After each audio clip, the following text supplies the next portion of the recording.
بزرگ کی نظر سے دنیا بدل گئی۔ ایک دن بزرگ عصر کی نماز کے بعد غار سے باہر نکلے اور مجھ پر نظر پڑی۔ میں نے ان کی قدم بوسی کی، ہاتھ چومے، پاؤں چومے۔ مجھ سے پوچھنے لگے کیسے آئے؟ میں نے رو رو کر اپنی بات بیان کی۔ فرمانے لگے نماز کے بعد بات کریں گے۔ میں ایک طرف بیٹھ گیا۔ میں نے نماز نہ پڑھی، حالانکہ میں آباء و اجداد سے مسلمان ہوں، لیکن غلط راہوں پر بہک گیا تھا۔ انہوں نے مجھے نماز کا بھی نہ کہا۔ نماز کے بعد وہ مجھے غار کے اندر لے گئے۔ ایک ٹوٹی چٹائی بچھی ہوئی تھی، ساتھ ایک پانی کا گھڑا پڑا ہوا تھا، اس پر مٹی کا پیالہ تھا اور ایک بہت بوسیدہ قرآن پاک ساتھ پڑا ہوا تھا، اور 2 کھانا کھانے کے لکڑی والے برتن تھے اور ایک سیاہ رنگ کی چادر تھی۔ بس اس کے علاوہ کچھ بھی نہیں تھا اس غار میں، اور میں نے دیکھا کہ غار میں سانپ آ رہے تھے اور جا رہے تھے، اور ان بزرگ سے ان کو کچھ خوف نہیں تھا۔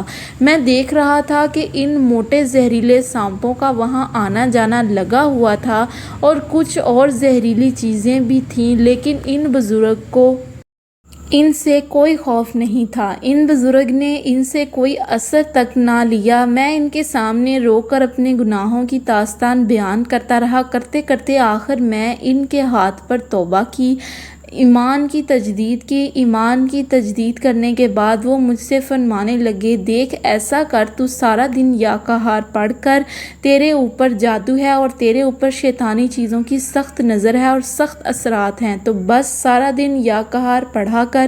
میں نے ان سے عرض کیا حضرت آپ مجھے اللہ الصمد کی اجازت دیں۔ فرمایا نہیں، یہ اجازت ابھی میں نہیں دے سکتا، تو یا قہار پڑھا کر۔ کہنے لگے میں نے یا قہار پڑھنا شروع کیا، اور یا قہار ایک دن کے اندر میں ہزاروں لاکھوں کی تعداد میں پڑھ لیتا تھا۔ بس اس دن کے بعد میری زندگی کے دن رات بدلنا شروع ہوئے۔ پھر میرے اوپر یا قہار کے کمالات کھلے کہ ساری کائنات کو جو بھی حفاظت کا سامان ملتا وہ یا قہار کی برکت سے ملتا ہے، اور ساری کائنات پر جتنے بھی شرور، آفات، بلائیں مختلف شکلوں میں ہٹتی ہیں وہ یا قہار کی وجہ سے ہٹتی ہیں۔ کہنے لگے یا قہار کے وہ کمالات آپ کو بتا سکتا ہوں کہ آپ گمان نہیں کر سکتے۔